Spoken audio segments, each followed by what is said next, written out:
Empezamos, doctor. Ok, jóvenes, entonces vamos a ponernos al día haciendo una revisión de los principales virus respiratorios. Fundamentalmente vamos a hablar del influenza, coronavirus y adenovirus, rinovirus, ya que son bastante los virus que producen problemas respiratorios, pero entendiendo los principales ya podemos entender los demás. A ver, empezamos, pasa la siguiente, Jeremy. Vamos a empezar con los virus influenza. El virus influenza es el virus que produce la enfermedad que se llama gripe. Ojo, ya no vayamos a confundir gripe con resfrío común, son dos cosas distintas. A veces en términos populares lo ponemos como sinónimos, pero no son sinónimos. La gripe es producida por el virus influenza, que pertenece a la familia de los ortomyxovirus, virus que producen moco, ¿no? Esa es la significancia del nombre. Y de la cual tenemos tres tipos principales: el virus influenza A, el virus influenza B y el virus influenza C. Pasa a la siguiente, Jenny. Este virus influenza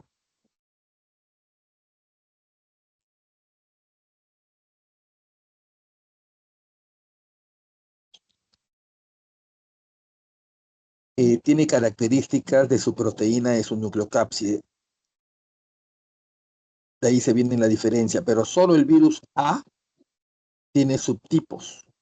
Está basado en las proteínas de envoltura, que son la hemaglutinina, que es la H, y la neuraminidasa, que es la N. Así tenemos 15 hemaglutininas y 9 neuraminidasas diferentes. Actualmente circulan, y así ustedes los van a conocer, el influenza A, H1N1, está circulando el H3N2, pueden encontrar un influenza A, H5N1, y así jugar con los números. La mayor parte de estos virus son virus de animales, de otros mamíferos o aves, ¿ya? En el hombre circulan generalmente el H1, N1, H3N2 y dependiendo de alguna mutación, alguno de los otros virus. Eso no lo van a ver en los virus influenza B ni C. O sea, simplemente se dice influenza B, influenza C. No tienen ni H ni N para diferenciarlos en subtipos. ¿Correcto? Siguiente, Yaret, por favor.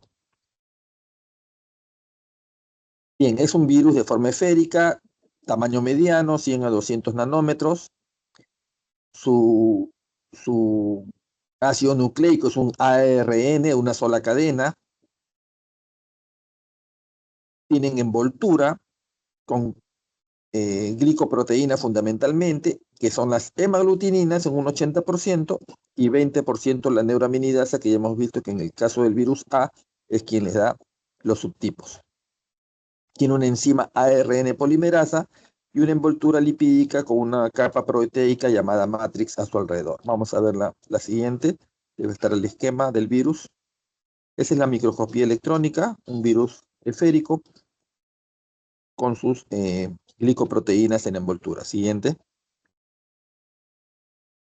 Otra foto electrónica, cómo se adhiere el virus a la mucosa respiratoria. Siguiente. Bien, el genoma, les dije, es un ARN cadena simple, pero que se fragmenta en 8 porciones. Cada porción va a generar una parte del virus cuando se vuelva a ensamblar. Ya saben que las células se convierten en fábricas de nuevos virus. En un huésped infectado por 2 cepas del virus de la gripe, se puede combinar sus genóforos dando lugar a una nueva cepa del virus. Vamos a ver eso en unos momentos para entender cómo ocurren estas infecciones respiratorias y estas cada cierto tiempo que producen endemias o pandemias. La siguiente. Bien, ese es el esquema. Ven el ARN en el interior dividido en 8 porciones, con una proteína matriz alrededor, que lo rodea alrededor de la envoltura. La siguiente. La hemaglutinina es codificada por el segmento 4 de ese ARN dividido en 8. El segmento 4 produce la hemaglutinina y que es importante para la adherencia y entrada del virus, cómo se adhiere a su célula huésped o a su célula blanca. también es determinante de su virulencia. Y la neuraminidasa, también conocida como cialidasa, es codificada en el segmento 6. Es una enzima que corta las moléculas de ácido ciálico de una variedad de glicoproteínas y permite que el virus invada otras células. Son importantes estos dos porque son los que les van a dar el nombre en el caso de la influenza A. Siguiente. Otro esquema del virus, sus 8 porciones de ARN, y ahí tienen las enzimas, las glicoproteínas, perdón, la hemaglutinina para adherirse a su célula blanco y la neuraminidasa para invadir otras células. Siguiente. Otro esquema, lo mismo, pasa a la siguiente. Ahí está ya en la tabla relatado. El 4, no se olviden, hemaglutinina, eso les gusta preguntar en el examen. Y la 6, neuraminidasa. Siguiente. Bien, ¿qué sucede con este virus? La capacidad de los virus de la gripe para producir epidemias deriva de su facilidad para sufrir variaciones en las proteínas H y N. Y estas variaciones pueden ser de dos tipos. Siguiente. La primera variación es lo que se llama como deriva antigénica. La deriva antigénica son variaciones menores que se producen por mutaciones puntuales. ¿En dónde? En los genes que codifican las proteínas H y N. Afectan a los virus A y B y es la razón de que las personas se enfermen de gripe más de una vez en la vida, ya que los anticuerpos no son eficaces para dar protección ante una nueva infección por un virus que ha sufrido estas desviaciones. La consecuencia por esta deriva antigénica es que la vacuna antigripal debe ser modificada anualmente, adaptándola a las cepas que se cree circularán en cada temporada. Entonces, ojo, esto es importante. Estas mutaciones menores hacen que la vacuna de influenza tenga que ponerse cada año. No es que ya me vacuné de influenza hace 5 años y ya estoy inmune, no. Nosotros que somos personal de salud, ustedes que ya están yendo a hospitales, les han pedido que se vacunen contra influenza. Creo que van a empezar el siguiente ciclo. Les van a pedir que se vacunen contra influenza. Y anualmente tienen que vacunarse. Anualmente, porque estas mutaciones menores hacen que la vacuna no me sirva 2, 3, 5, 10 años como otras vacunas. ¿Correcto? Eso que les quede claro, por favor. ¿Ya? Hay que vacunarse anualmente contra la influenza. Siguiente. Ya un cambio mayor es cuando se produce un cambio antigénico, ya aparece un nuevo virus con nuevas proteínas H y N, hemaglutinina y neuraminidasa nuevas, totalmente distintas de las que han presentado los virus que han estado circulando en los años anteriores. Entonces se produce un intercambio genético entre los virus humanos y animales, y puede hacer que estos virus nuevos para el hombre sean capaces de transmitirse de una persona a otra. Y estas situaciones pueden dar lugares a nuevas pandemias. Entonces, el virus influenza no solo tiene derivaciones menores que hace que tengamos que cambiar la vacuna cada año, sino que muta. Cada 7, cada 10 años, cada 15 años, en fin, sale un nuevo virus influenza capaz de producir pandemias. Ahora vamos entendiendo qué pasó con el coronavirus, ¿no? En este caso estamos hablando de influenza. Influenza ha tenido muchas pandemias. Pasa a la siguiente. Así podemos entenderlo con este esquema. Atentos aquí. Pues acá tienen un virus H9N2 que afecta a un ave, la codorniz probablemente. Tienen un H5N1 ahí al ganso y un H5N1 también o H6N1 que afecta a un pájaro carpintero. Entre las aves se infectan entre ellas y vean, se crea un nuevo virus. Ahí tienen el virus, cuando siguen las flechas, el virus H5N1, que tiene un componente de los tres, ¿no? Tiene su hemaglutinina del ganso y tiene su neuraminidasa del pájaro carpintero y se infecta la codorniz. Este ave salvaje luego luego transmite el virus nuevo a las aves domésticas. Y en las aves domésticas, este H5N1 se transmite al hombre. El problema es cuando ya del hombre transmite a otras personas. Ahí viene la pandemia. Si se quedara solo en transmisión de animales a hombre, entonces decimos, pues bueno, va a ser un virus de acuerdo si crías aves, si tienes tus aves de corral, etcétera. Pero cuando ya pasa de ser humano a ser humano, ya la cosa se convierte en epidemia o en pandemia. Entonces se creó un virus nuevo.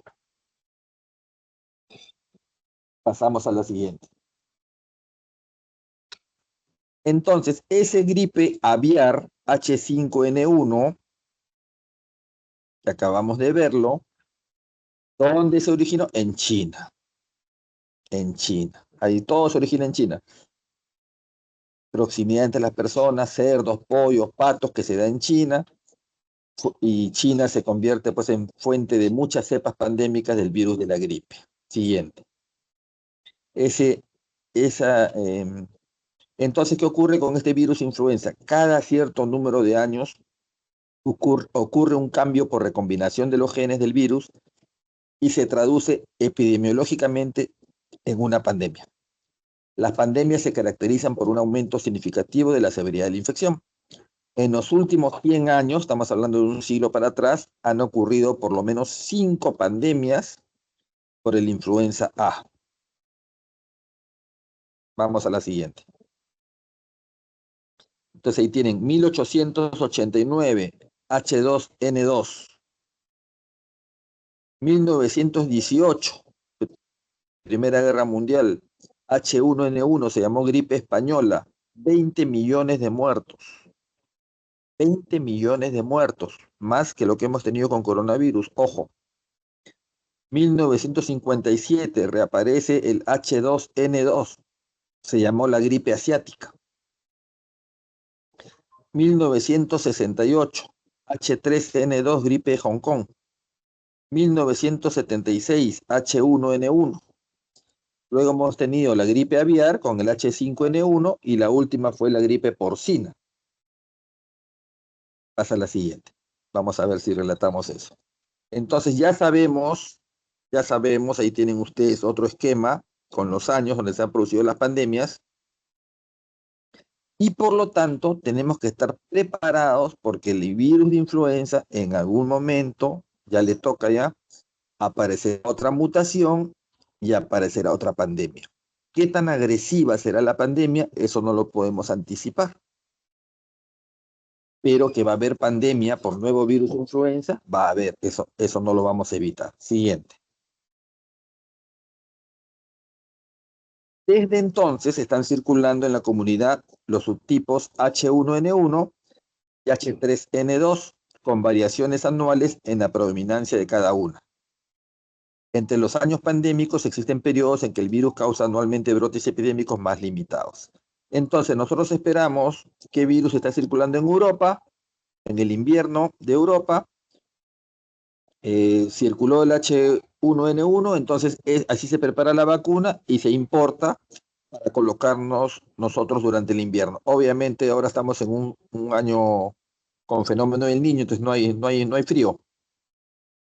Eso desde el punto de vista epidemiológico, pues nos conviene porque no va a haber muchos casos de influenza. Siguiente. Entonces, este virus influenza no solo afecta al ser humano, afecta al cerdo, aves, caballos, mamíferos acuáticos.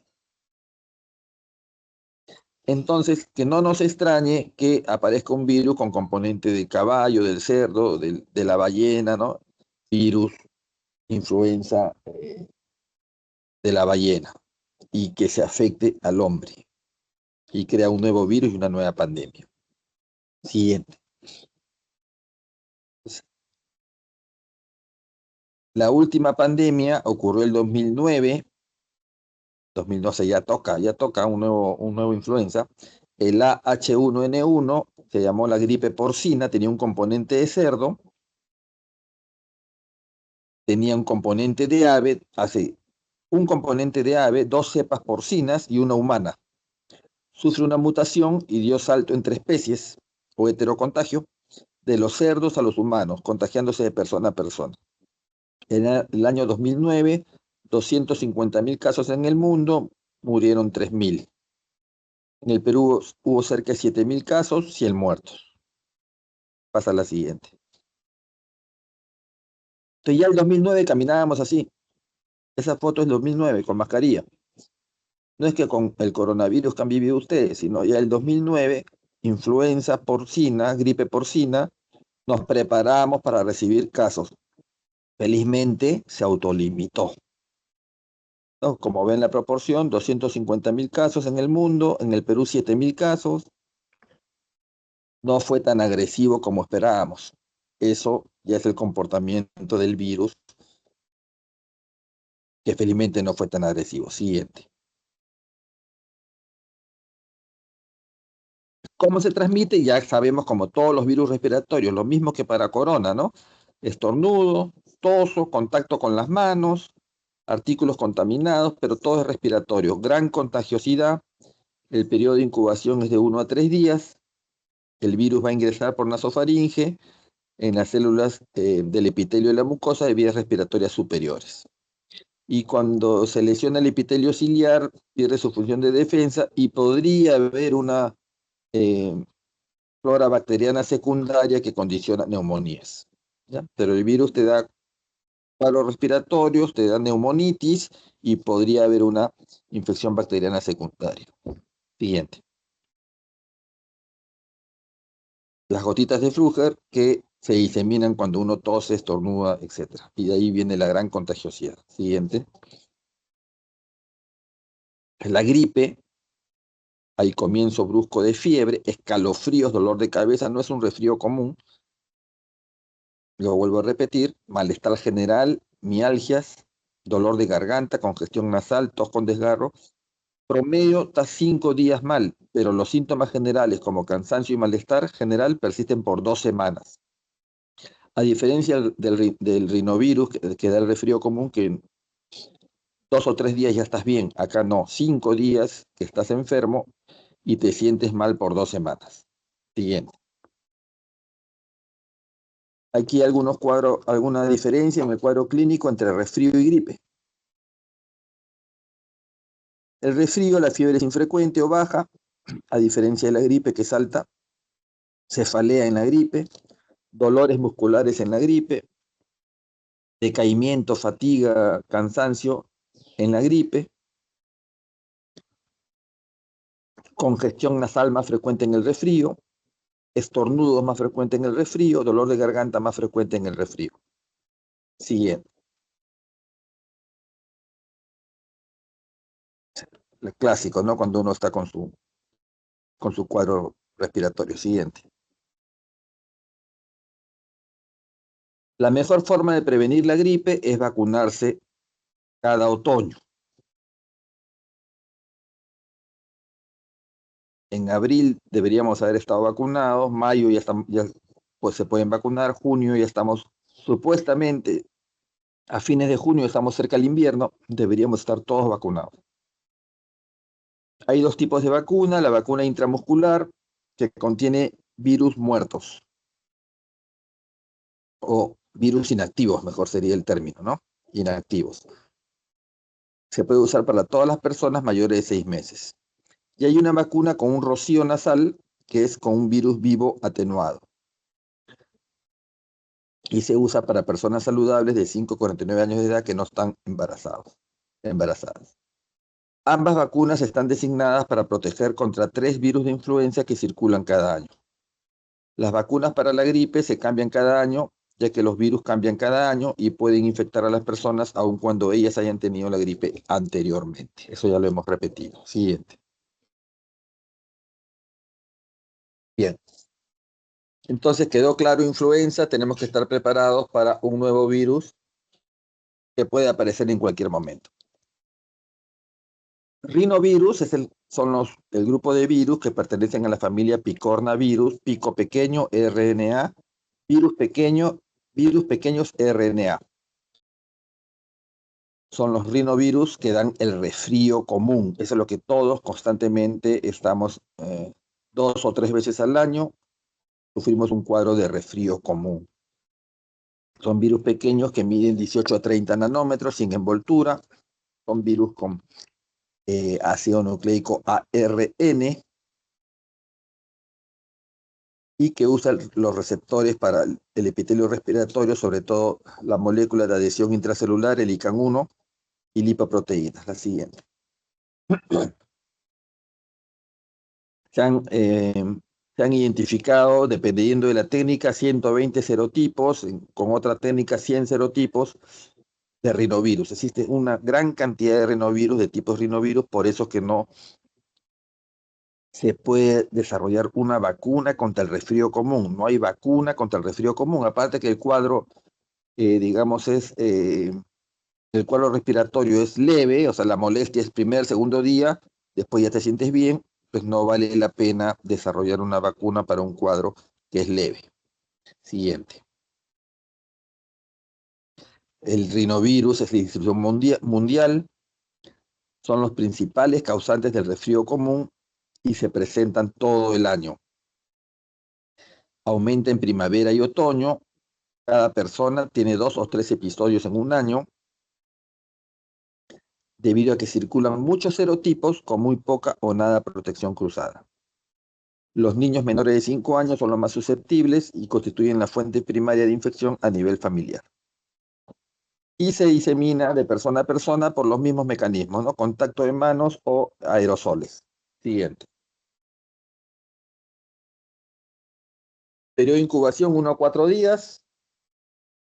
Si tienen a su compañero resfriado, ustedes van a caer al día siguiente o en 4 días. Alta contagiosidad. Y los síntomas, ya lo conocemos: estornudos, rinorrea, dolor de garganta, a veces dolor de cabeza, tos, malestar general. Siguiente.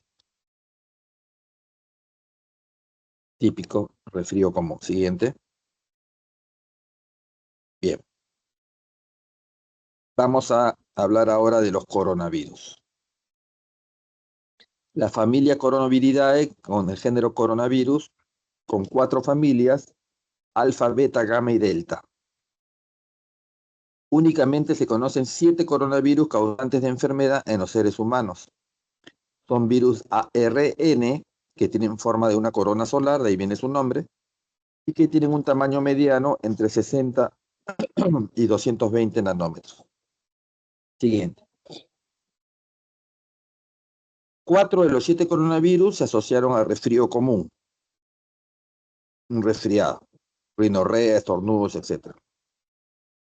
Los tipos 229E y OC43 son los responsables del resfriado común. Posteriormente se descubrieron los serotipos NL63 y HUK1, que también se asociaron con resfrío común. Pero 3 de estos coronavirus, de estos 7 coronavirus, causan infecciones respiratorias en los seres humanos mucho más graves, incluso mortales, que los demás coronavirus. Y han causado brotes importantes de neumonía mortal en el siglo XXI. Siguiente.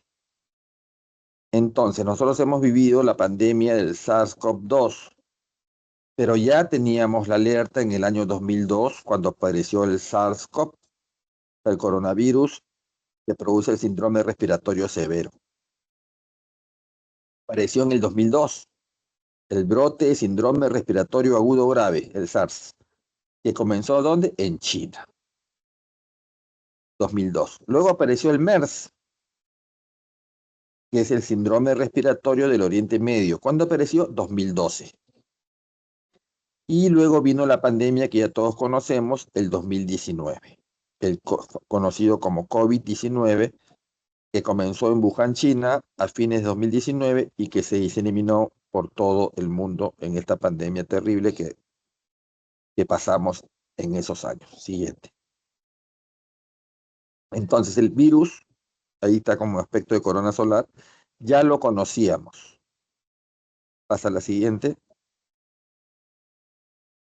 La estructura del virus con esa glicoproteína que destaca ahí es la proteína Spike, de la cual se han desarrollado las vacunas y es la que se encarga de adherirse a su receptor. Siguiente.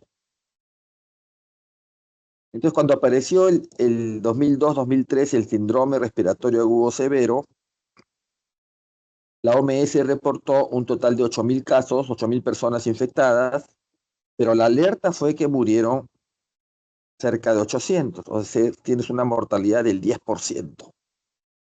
Del 10%. Entonces, eso fue una gran alerta.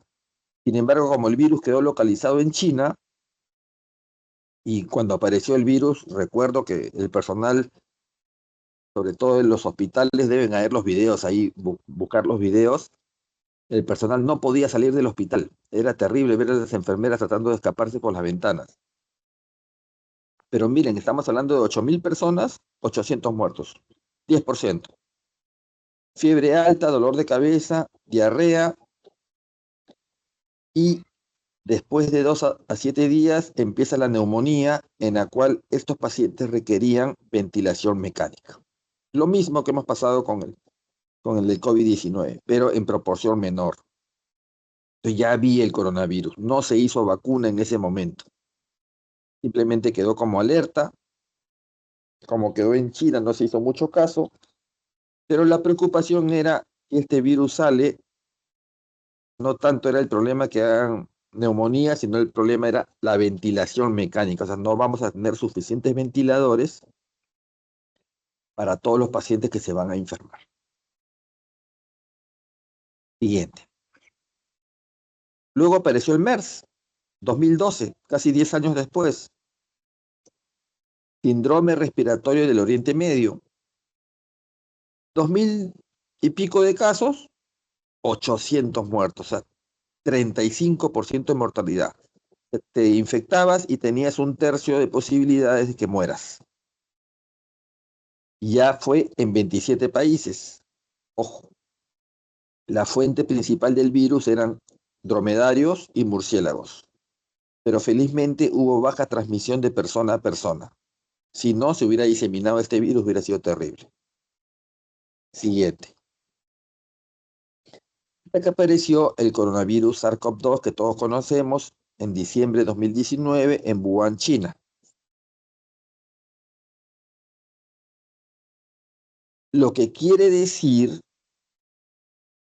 que ya toca, estamos 2026 a 2030, aparecerá otro coronavirus que le llamaremos seguramente SARS-CoV-3 o según cómo se desarrolle, pero que va a haber otra pandemia de influenza, que va a haber otra pandemia de coronavirus, es lo más probable.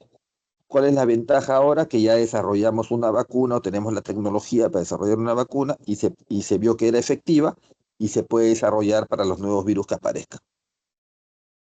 ¿Correcto? Bien, siguiente. Entonces el COVID-19, la estructura del virus, la imagen siguiente con su proteína Spike. La proteína S, la proteína Spike, que se une al receptor, que es la enzima convertidora de angiotensina 2, la AC2. Ojo, esa pregunta que siempre le gusta tomar al doctor Alcántara. ¿Dónde se une la proteína S o Spike del coronavirus al receptor de la enzima convertidora de angiotensina 2, la AC2? Anoten ahí en su libreta. Que no solo está en pulmón, fundamentalmente en el neumocito, pero también en otras células. Periodo de incubación 5 a 7 días, que puede llegar a 14 días. Siguiente. ¿Cuántos casos se reportaron en la pandemia? Por lo menos lo que duró la pandemia, 615 millones de casos. ¿Cuántas personas murieron? 6,5 millones.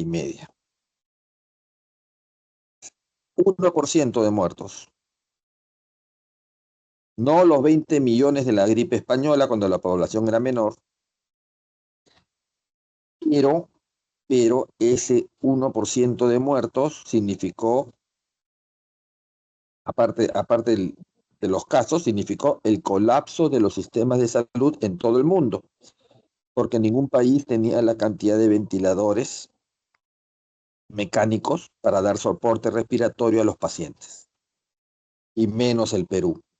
Lo que no esperamos en Perú fue que faltara oxígeno. Creo que fue el único país del mundo en el cual nos faltó oxígeno. Mucha gente se hubiese salvado si hubiéramos tenido el oxígeno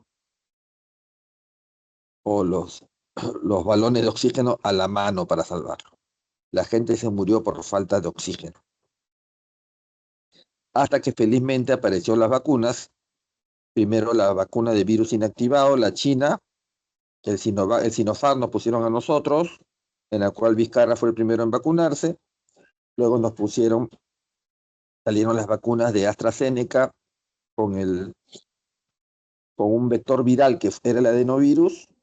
Ahí entraba el ARN de la proteína Spike, y la de Pfizer, que es la que después se usó con ARN mensajero, en la cual la información genética producía la proteína Spike para producir solamente anticuerpos contra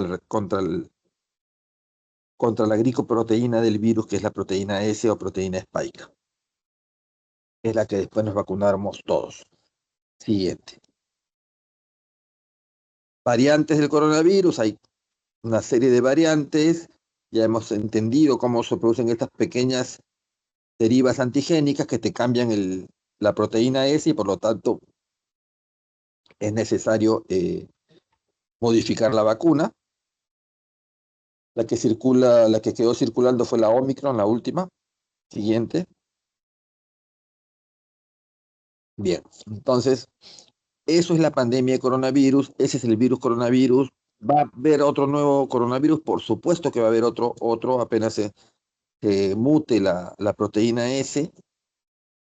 Ya no nos debería faltar oxígeno.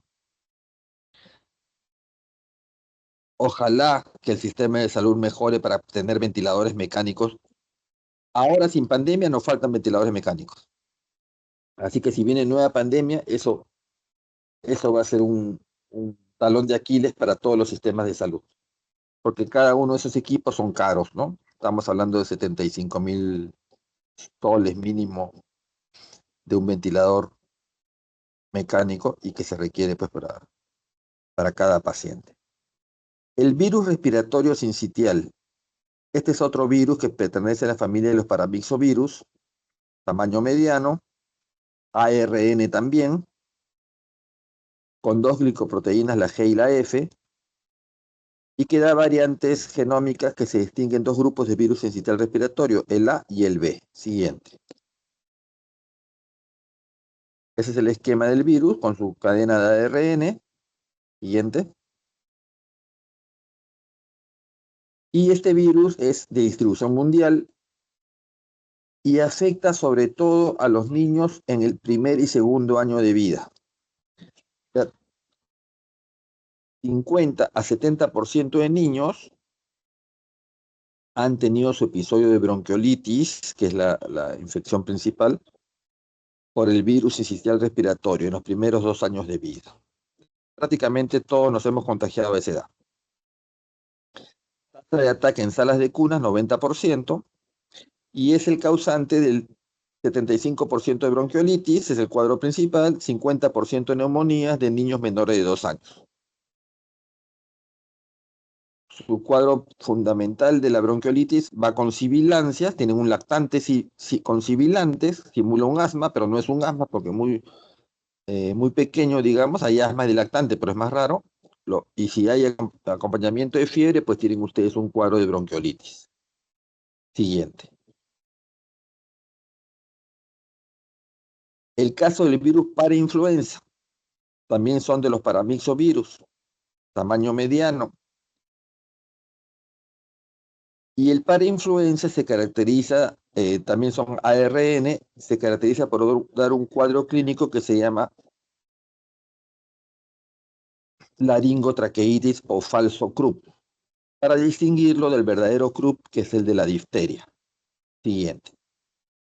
Entonces, las infecciones por el virus parainfluenza, está el esquema del virus en la foto electrónica, la siguiente. Distribución mundial, brotes a lo largo del año, causa más frecuente del falso Krupp, laringotraqueobronquitis. Entonces, si les ponen una pregunta asociativa, bronquiolitis va virus sincicial respiratorio, laringotraqueobronquitis o falso Krupp para influenza. Lo que no quiere decir que el sincicial respiratorio también te puede dar la laringotraqueobronquitis o el parainfluenza darte una neumonitis también. O sea, ojo con eso, ¿ya? Pero lo más frecuente es que te dé el problema a nivel de laringe. También son causa, y lo dice, causa de infecciones respiratorias bajas en menores de 2 años y puede dar bronquiolitis, por ejemplo. Ahí está lo que estaba diciéndoles, ¿no? Pero más frecuente siempre va a ser el sincicial respiratorio. Se disemina como todo virus respiratorio, gotitas de Fluger y manos contaminadas. Periodo de incubación corto, horas o pocos días. Siguiente. Bien, vamos a terminar los virus respiratorios haciendo un pequeño repaso de lo que son los adenovirus. Estos son virus respiratorios y por el nombre, adeno viene de adenoides, una amígdala que tenemos ahí en, en la nasofaringe. Y después, como regla mnemotécnica, es el virus respiratorio con genoma ADN. No es ARN, sino ADN. La familia Adenoviridae tiene los géneros Mastadenovirus y Aviadenovirus, que afectan mamíferos y aves. Son virus ADN que se aislaron por primera vez en 1953 de tejido adenoide. Son patógenos de vías respiratorias y ojos. Poder oncogénico en animales y capacidad para producir infecciones persistentes. Siguiente. Icosaedro de 20 lados, 12 vértices, tamaño mediano, 70 nanómetros, y salen las glicoproteínas de la cual se adhiere, ¿no? A las células endoteliales de diversos tejidos. Siguiente. El esquema, ¿no? Su glicoproteína, su ADN interno y su forma de icosaedro. Siguiente. Tiene diferentes subtipos y serotipos.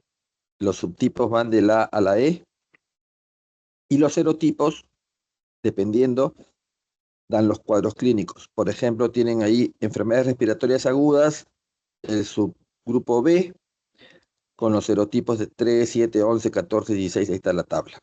De ahí no se le va a preguntar nada porque es para conocimiento. Es interesante el grupo D que da queratoconjuntivitis epidémica. Ojo, afecta también la córnea y da conjuntivitis.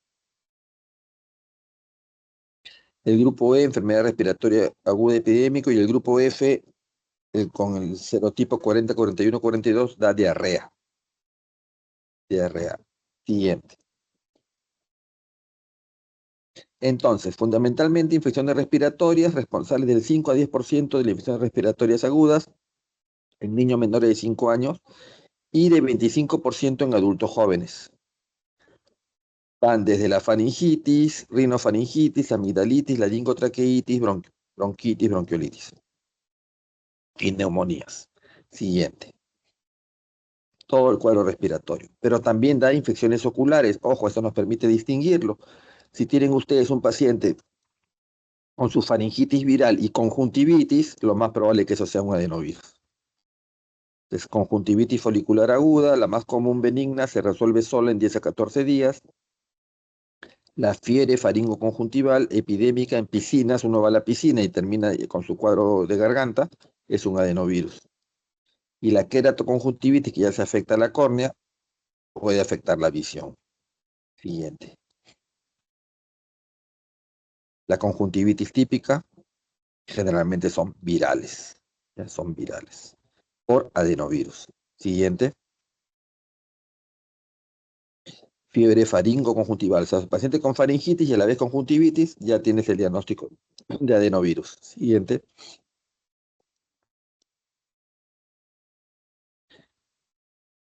Diarrea, ya les dije, es responsable del 5 a 12% de los casos de diarrea.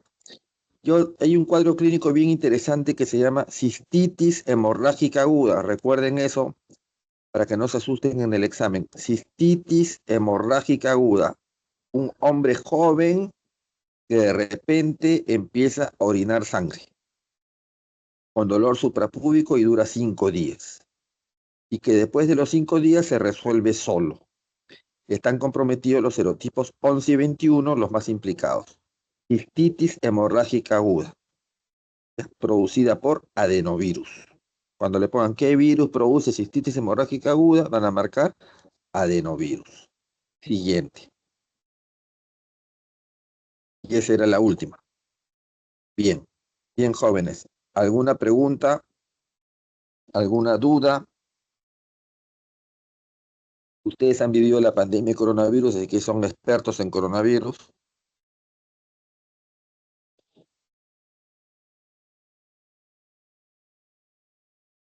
Todo está claro, doctor.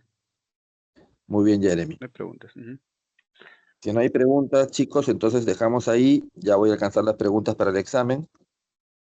Anoten bien lo que les he dicho para que salgan bien, no se asusten. Jeremy, ¿tenemos práctica esta semana? ¿Qué te han dicho? No, doctor, solamente se está esperando la teoría de mañana y la fecha de examen. El doctor Alcántara me había mencionado un día, pero parece que lo va a cambiar. Ya, ok. Ya, Sí, ya me estoy comunicando con... de ella viene la siguiente unidad, doctor. Ok, entonces me estaré comunicando con él para ver cómo hacemos. Muy bien, muy Listo, bien. doctor. Buenas tardes, jóvenes. Nos vemos. Nos vemos, doctor. Muchas Gracias, gracias. doctor.